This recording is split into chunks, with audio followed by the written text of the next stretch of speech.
Yep, you certainly did. We want everybody to be smiles and happy. Do you want me to do the introduction? Before you get started, I want you to know I'm not spoofing you with my headphones. Hi, John Abatacola. Nice to have you on board this evening. So It's always a pleasure to have you in the room, and it's been more often than not you've been here. And I've enjoyed it, but let's save that for the podcast, because that's the kind of kumbaya that we like to have on this show. Certainly. So anytime that you guys are ready, Certainly. we will try to do this. All right, everybody, we'll look up at Dirk. Show number 42. I'm going to go buy a new sport coat one of these days. Hey, it was our 1 year anniversary today, this podcast. Yep, don't forget Dirk's that. going to do us a countdown. And here we go. It's 3, 2.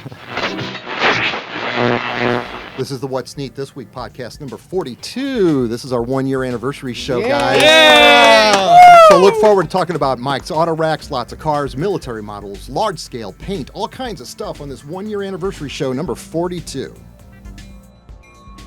The What's Neat This Week video podcast is supported by enthusiastic model railroaders just like you.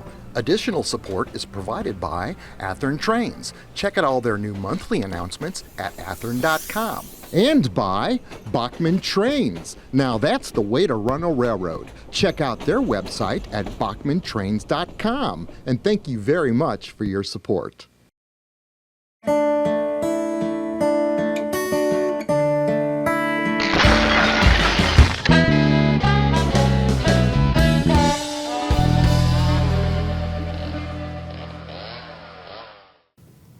This is the What's Neat This Week podcast, show number 42. This is July 14th, 2018. And guys, this is our 1 year anniversary of doing it. All right. How about that? Milestone. We've done a total of 47 shows when you include the 3 2.5s that we've put in there. And what is a 2.5? That was weeks that we weren't doing a show, but we still included a video.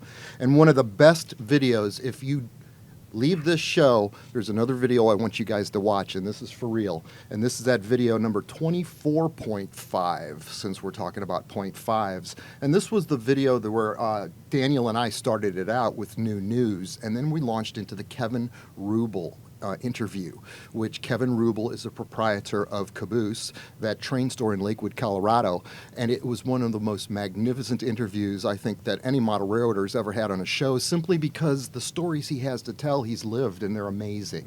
It was an amazing interview, but this is the whole point of the show, is for us all to have a good time. It's a show made by us for us. We've done it for 1 year, and we're going to keep doing it and see how far this will go. Sweet. So far now, we're getting our 85,000 views.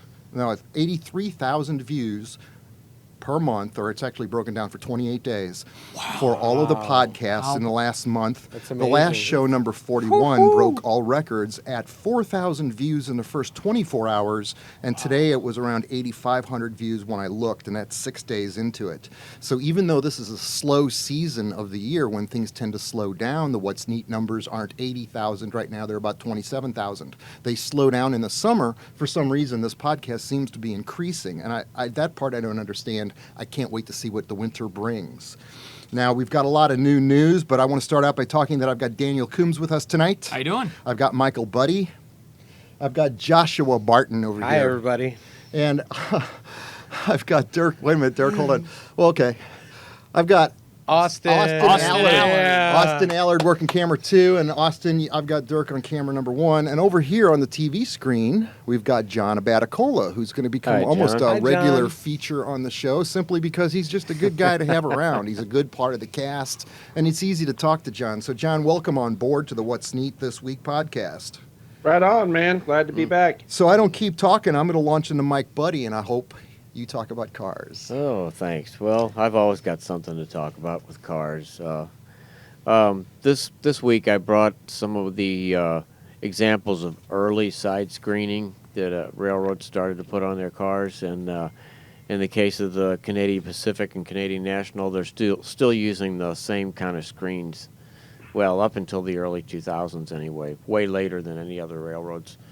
This first one here is from 1969, when Southern Pacific first started putting this side screening on. This is full of monogram 69 Mustangs that I painted. And this one, second one, which is more my era, is full of 78 Monacos from Bush or Praline.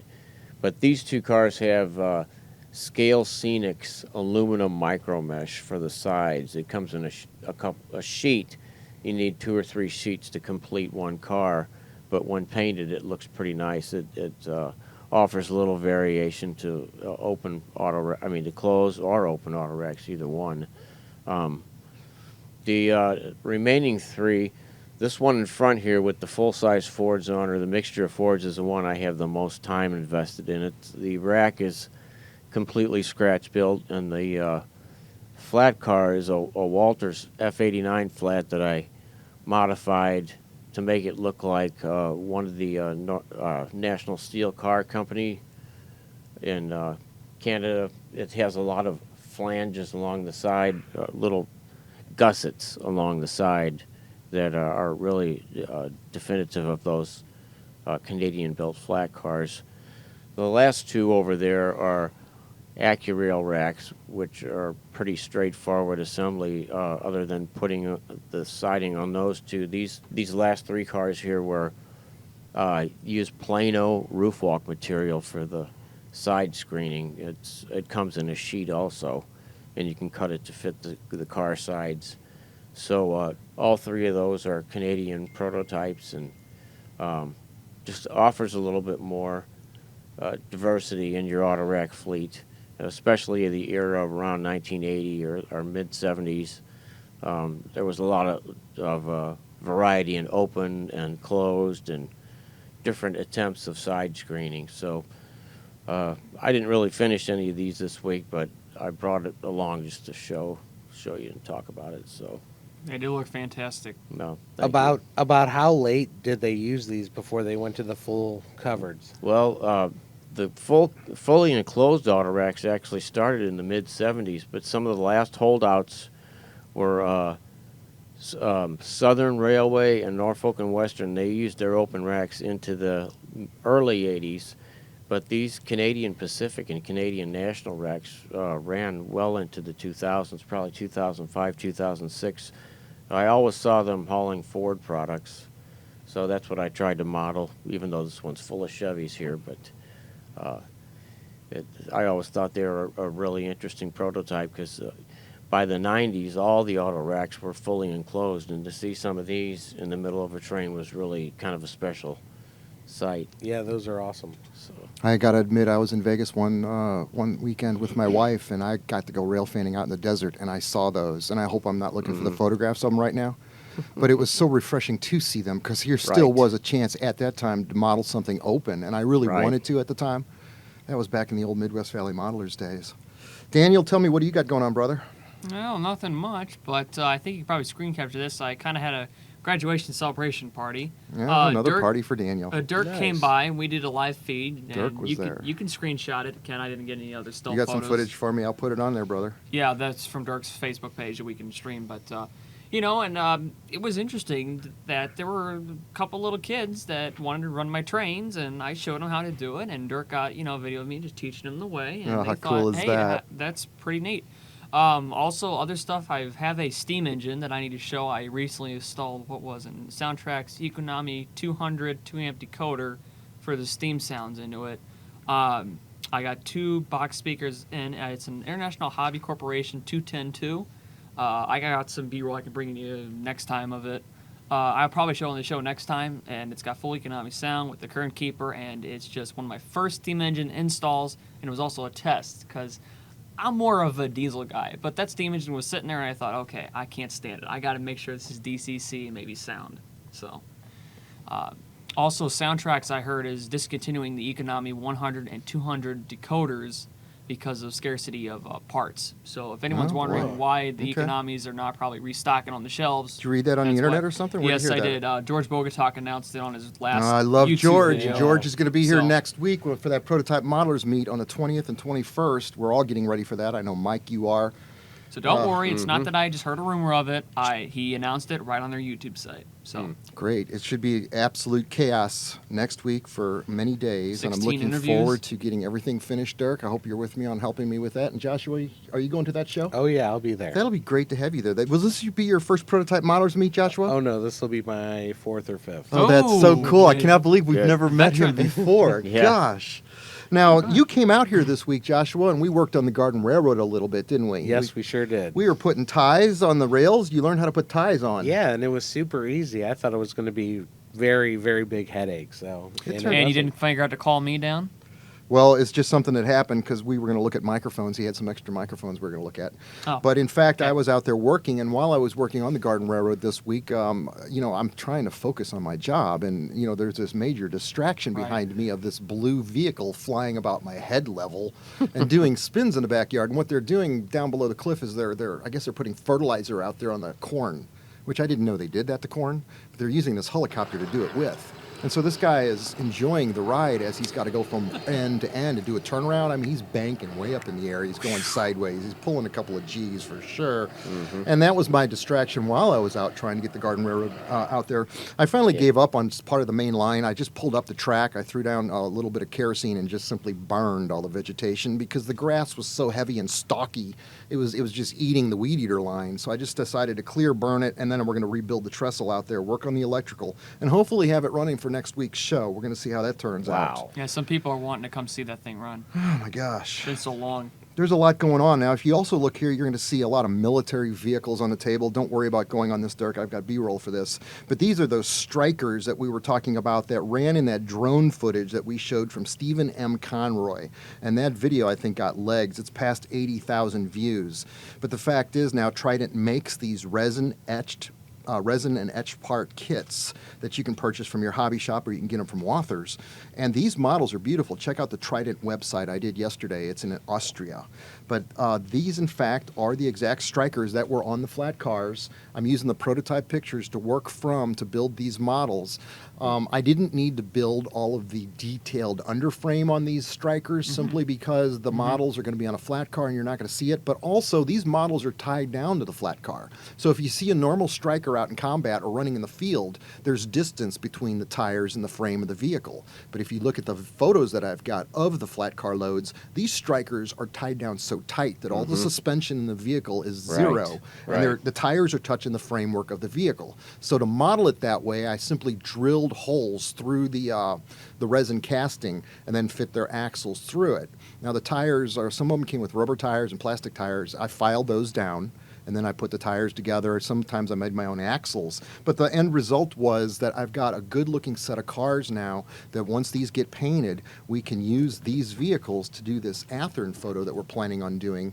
And you don't have to zoom on this. I don't know who shot this photo, but it's just a trestle shot that I'm doing for a segment for What's Neat and for an Athearn advertisement. We're going to capture that photograph using the military vehicles and using these bridge bents that I've been building all week. I'm going to build 35 bridge bents to make the 7-foot-long bridge.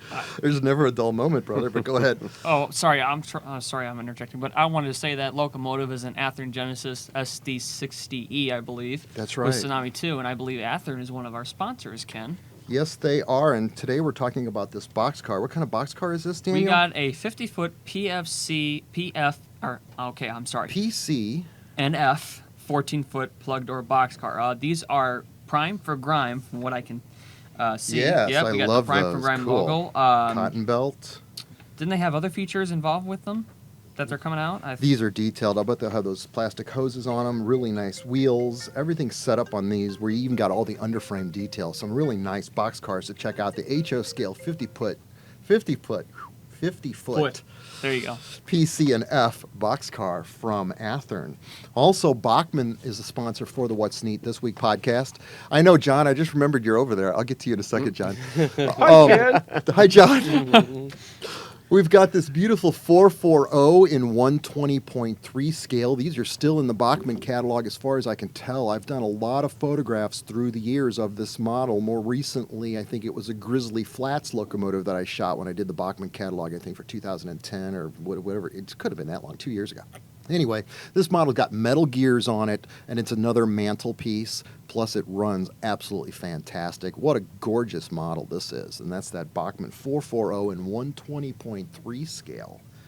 And I think also check out the Bachmann website. On there you can find, they've got a page where a lot of folks want to get one of my pictures and they like them signed, they offer wallpaper for your computer or something you can print on their website. I think when I looked on there was like 22 different photographs that you could get of various No shots kidding. that we spent a lot of time on details How about and that? just trying to make some really beautiful photographs for the Bachmann website. And so you can get those for wallpaper on your computer at Bachmann.com, BachmannTrains.com. So, I like the wood load in it. I tell you what, that looks like dead on to the prototype. It does. They did a good job on that. That is way cool. John Abatacola, I didn't forget you were sitting there, really. It's just we've got so much stuff on the first 2 pages that I wanted to get through it so I could relax and let you talk. Welcome to the show, John. I love you here, yeah. brother. You're one of us now, and Yeah. you've got this new I like the O-scale headphones, video. too. I was looking on your website. I saw this new O-scale video that you just did. It's pretty hot. Oh, right. Yeah, the ACC RS O-scale layout tour came out this morning, actually.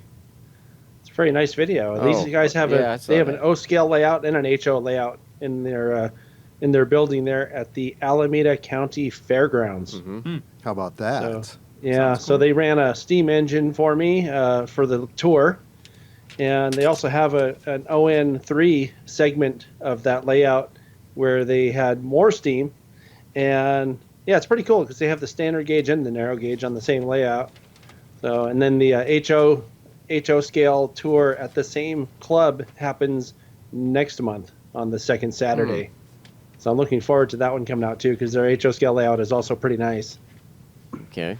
Now that's cool. So now you said you caught up on your production now. You get a couple of weeks off to hang out with the family and a little breather for you, eh? Well, yeah, I'm in the process still of completing work on an introductory video about JMRI that's going to be on the Model Railroading 101 series. That's going to come out on July 28th. I have my calendar here. How about And, that? I still need a calendar. Yeah, well, it helps with organizing stuff, and I don't know, there's never really being caught up because I want to work as far into the future as I can, so if something comes up, I'm not strapped having to do stuff when I need to be doing something else. Do you know what I mean? No, I'm with you. So in this O-scale video, what's your favorite run by? Because that's what I always think about when I make videos. I always have a favorite because I'm shooting the guy's layout. And I'm looking for that great shot. Which is your favorite in that video? Yeah, I think there's a couple that I can think of. There's one sort of in the middle of the video of the standard gauge part of the tour where the train comes around a corner and it's on the side of a mountain. It goes over a trestle. That's a pretty cool one. And there's another one that I got with my phone overhead, kind of looking more straight on like this, looking down at the train as it came over another trestle along their back wall. So there's a couple pretty cool run-bys there. And there's another one now. See, now you asked me, I got it's all good. I mean, Yeah, I see some exact rail cars behind you too. I'm interrupting you, but dude, I can't keep my eye off them boxes. Yeah. I called them this week. They're going to start sending us some models to show off on the show, and I can't wait to good. see what they've got Really? because their stuff is That's gonna be usually nice. top. It's Good. usually impressive to I photograph. hear Exact Rail is very detailed on their cars. They are Oh, kind of yeah. detailed. Wouldn't you say that's detailed? Yeah, I would. Yes. They're Exact Rail's detailed? very detailed. Prototypically detailed. Okay. As a matter of fact, guys, you should mention this. I started something on my channel last week called N Scale Friday. Okay, there's a guy that I know think I who saw does that. trees. Yes. I saw Right? that I too. saw that. The first N Scale Friday featured Exact Rail cars, N Scale boxcars Oh, that they have right. on sale this I saw this that month too. on their site. Yes. And one of the cool things about these models is even in N scale, they have stuff like full brake rigging underneath. Right. I mean, that's something even on HO sometimes you Amazing. don't see Yeah. that, right? Right. So yeah, they're pretty amazing detail, and they're great folks too. I mean, if you I got to meet them last month. I went to Salt Lake City for the N Scale Enthusiast Convention and drove down to Provo to check out the brick and mortar shop Train Life, and that's where Exact Rail is. So Okay. yeah, so they're really cool guys. They have a layout there sort of in the back of their shop that was built by Pele Soeborg. I think I'm saying his Right. name right. Yes. Very well-known modeler from Denmark. UP too. Yeah, it's a UP layout. I posted a couple pictures on my Facebook page. It's a really nicely done layout, and the story behind it was he had to sell the layout or he was going to get rid of it because he had to move. These guys bought it and they had it shipped from Denmark all the way to Utah. Wow. And so it's set up back in their back of their shop there. It's really cool. Great. And that was Good. moved there not too long ago, correct? Yeah, I think it was sometime last year or something like that. I don't really remember, but it's pretty recent. Yeah. I just take interest because I'm a UP guy myself. A lot of you probably already know that. And when I see Pelly, is that how you say his name? His work just amazes me at how finely detailed he gets it. I think he's doing articles for Model Railroader magazine, Kalmbach. Yes. His stuff is Publishing top company? notch. Yeah. It's absolute Amazing. top notch. I mean, I'm just like, wow. Beautiful at it. work. And when you meet him, he is the most genuine, just nicest guy. I mean, God, he's just a terrific guy. Wish he lived right here in our town with us. Yeah. Oh, he'd be fun to have on the show all the Yes. time. He right? would. He Yeah. would. But Hey, yeah, Ken, speaking of having people on shows, tell people about the podcast that came out last week. Yes. I had a special guest. Yes, I no, saw I did. that. We told him about it in the last show. I showed a Oh, screen did you? clip of it. I'm just trying to avoid any editing, so I don't want to show it now. But yeah, I was on John's show. That was my whole point. Was hey, I was out of control. You know, I didn't have control of the show, and that was kind of funny.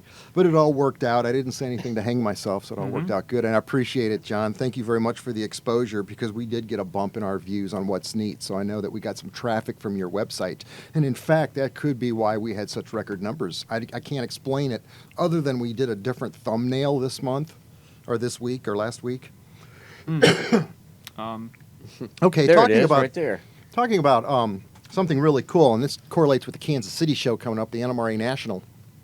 I was talking with Joe Fugate, my boss over at Model Railroad Hobbyist Magazine and the editor of our great magazine, and he was showing me a new layout that he's working on, and he's trying to get it built for the show, and he's going to bring it to Kansas City with him. And this plays on that. Tell me what it was, Joshua. The TOMA approach. TOMA. Now, what does that mean, Joshua? The one model approach. Okay, so the one module approach, I guess, is what I'm looking at here. It looks like he's got Yep, one you or two modules set up in here.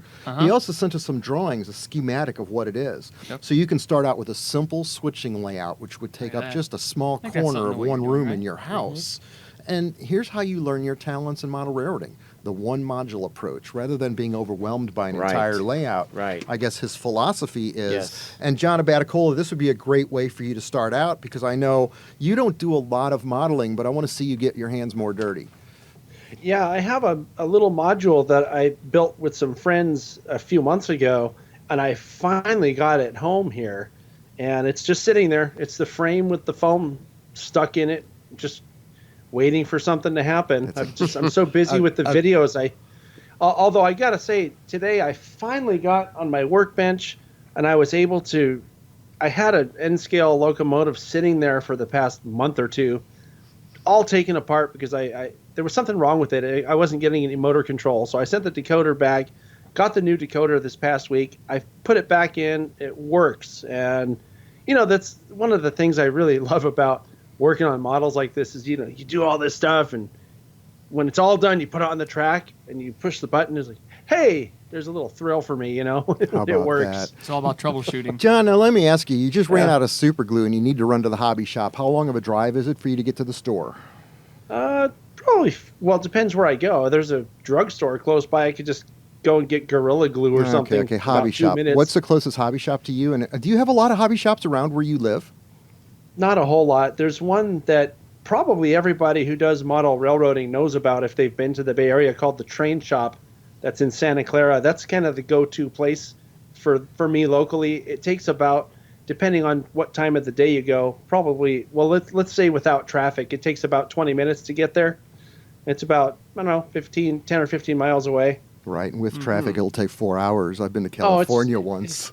Dude, seriously, it's ridiculous. Okay, so the reason I brought that up was because I was looking at the table here to see what I forgot to talk about tonight, and I've got these paints. I actually got to go to the hobby shop for the first time in like 3 months. I think the last hobby shop I went to was Caboose out in Lakewood. That's the last time I think I set foot in a train store. So anyway, I got to go to a train store this week. Yay. I went to Mark Twain, and Kevin was so helpful because I walked in and I don't know anything about painting these military vehicles, so I had to get military paint. And he sold me some really neat water-based paint. What's the name on that paint? This is some pretty hot stuff. He even U.S. called medium green Mission Models. Mission Models, and they make a really cool Desert Storm paint. And Kevin helped me pick it out. You saw the videotape running of him looking through the rack and getting the paints for me. But he even called the owner of the company, made sure that I knew how to thin it And I'm looking forward to painting these military vehicles the various colors they need to be to make them look absolutely prototype. But I also picked up a couple of books on the subject too. I got a book over there on these, what did I just call them? Strikers. On the Strikers. And I also picked up a book on the M1As or the Tanks? can't see what it is. M2A3s. Oh, the Bradleys, those Bradleys, because I know Roco makes Bradleys. Yep. So working on this military train so far, and I think these things retail, these resin models from Trident, I think they retail around $50 a piece. So Wow. but they sure are beautiful models. So to do a flat car, you're looking at $150 per flat car. And so you do a couple of cars, just do the math. This is normal train math. We're all used to this by now. Right. Because you got to figure any passenger train nowadays is $1,200 to $2,000 Yeah. depending upon, Yeah. and that's not even getting into the really brass ones. It's just by foot. I mean, Mike, how much do you have in those auto racks? Would you guess? I don't know. I'd rather not think about it, actually. Okay, but it's per foot. It's linear foot. Yeah, I figured I out mean- one day that when you do a full-blown layout, you do all the scenery and everything on it, and say it's about 3 feet wide, it comes out to about $150 per length foot. If you ever did the math on that. I don't know how I got off on that subject. I kind of got off topic, but we talked about Joe Fugate's thing right there. The only last thing I've got on my list is I don't like the black spots that I get from those wheels. You buy these black wheels and you roll them around, and if they stay parked in any one spot, those Yes. rubber wheels will make your carpet black, and it really was annoying on my workbench. So the other day I took the workbench and I took everything off of it and I flipped it over on its back.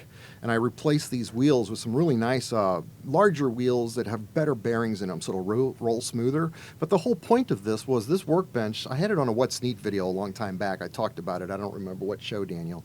I did watch it the other day, though. But I remade the workbench now so it won't flip backwards. It was always getting top-heavy with all the new DCC equipment on top. So by building this backside structure, it's designed to hold a tabletop. So it's made of stained and sanded and smooth and routed boards, just like all the furniture down here is built. And now, essentially, I can set up Decoder Pro on one side of the workbench where the laptop will always be, and the other side where something's getting built. The modeling projects aren't disrupted with the laptop getting dropped right in that spot. Sure. So now it's a two-sided workbench with some great wheels, and that was one of the projects that I worked on this week, and I'm kind of glad to have that out of the way. And with that, I just ran out of everything on my list, guys. I got one thing I forgot. So you see those 3 grain cars up here? Auston Allard brought those. His railroad is called the Allard Terminal Association, so he has That's brought right. with us tonight 3 of, I think, 2-bay grain cars covered that he had weathered with decals. The one in the middle, he has given me permission to say that he has spent at least $13 on it Wow. total with the decals, the graffiti, and the weathering. But if you look closely, it's basically a weathered Southern Pacific 2-bay, and then you've got your standard cement grime and grit and grease, and he has patched it to be the ATAX marking for Allard Terminal Association, which, of course, we said in the last show we went to his open house that he held. I think it was his first one of third Yeah, third third. annual Oh, open okay. house. How about that? So he is also planning, I've also been talking with him, and he is also planning some Allard Terminal Association locomotives. I think he wanted to start with undecorated Kato engines to start off, see how that would work, and then put them on the layout, run it with his own equipment, and see how it all plays out. So that's what I wanted to bring up. I'll tell you what, I think this is the best hobby in the world. Yep. Hey, it's whatever you want to do with it. Like, there's Right. different aspects. There's scenery, model building, scenery, bench work, Electrician. wiring. Yeah. Electric. And then DCC knowledge. Prototypical nightmares. Yeah. Yeah. There you go. Station 51. All right, guys, with that, John, we're going to close this one out, number 42. I want to see everybody at the Prototype Modelers Meet that can make it next week in Hope to see you. Collinsville, Illinois, which is an Yeah. east suburb of St. Louis, just across the river. Collinsville, Illinois is where the show is at. A lot of manufacturers this year. I understand the Prototype 87 car group are going to be setting up their display at the show. So it's going to be a mix mash of real trains, models, automobiles, and a lot of different manufacturers. So look forward to 2 days of absolute fun and chaos. It's going to be Cool. great. I know. I can't wait. It's going to be crazy. But hopefully, Dirk, you and I are going to be working and stay focused on what we need to do. Yep. So with that, John, anything else? Guys, anything else? I have That's- something I had a couple things, Ken, that I wanted to mention real quick. I was going to mention it when you were talking, but about the going to your brick and mortar shops. You can get help there, and Right. it's not the same as buying stuff online. And everybody knows that they need the business too, because Yes. online, Amen. a lot of these brick and mortar places are taking a beating from the Support your online local hobby retailers, shops. right? Yes. So that's one thing. And then I wanted to mention just real quick, if you don't mind, you're talking about a prototype modelers meet that you guys are having up there. One of the videos that I have out coming out on my channel, as a matter of fact, it's this coming week, is one of the local prototype modelers meets that we have here in the Bay Area called the Bay Area Prototype Modelers Right. Meet. We call it BAPM, right? Mhm. BAPM. Right. And I went this year and did a little blurb on that. So there's a 20 or 25-minute show on my channel coming up this Saturday. It's Good. 9 a.m. Pacific time. So people might enjoy that if they like the prototype Yes. modelers meets. And Okay. sorry, You're awesome, talking man. too much, but one of the cool things that I don't usually get to do is I got to go around the room in that video and talk to the vendors. I don't do that every time. And one of the people that I talked to is the guy that you're going to have on next week. That was George Bogatuk. Okay. I hadn't met him before. What a great guy. I love George. Good. He's great. He's always so- smiling. All right. Yeah, it was a good show. So anyway, that's it. I just wanted to mention that because it kind of tied in with what you were talking about Yes. earlier. Right, When I didn't right. when I didn't pipe in, because I was just So- trying to be polite and wait. No, it's perfect timing, John. I'm looking at the clock. It's just Cool. perfect timing, brother. Okay, All guys. right. So next week, Prototype Modelers Meet. Be there. I look forward to meeting all you guys, and we're gonna have some fun. Let's go run some trains right now. Let's do it. Let's do it. I'm gonna get out of these microphones, get these hey, off, we can, and let's well, go we have can run some these fun. auto racks. Let's Yeah. do it. Thanks for having me on, Ooh, guys. Ooh, See you very later. nice. All right.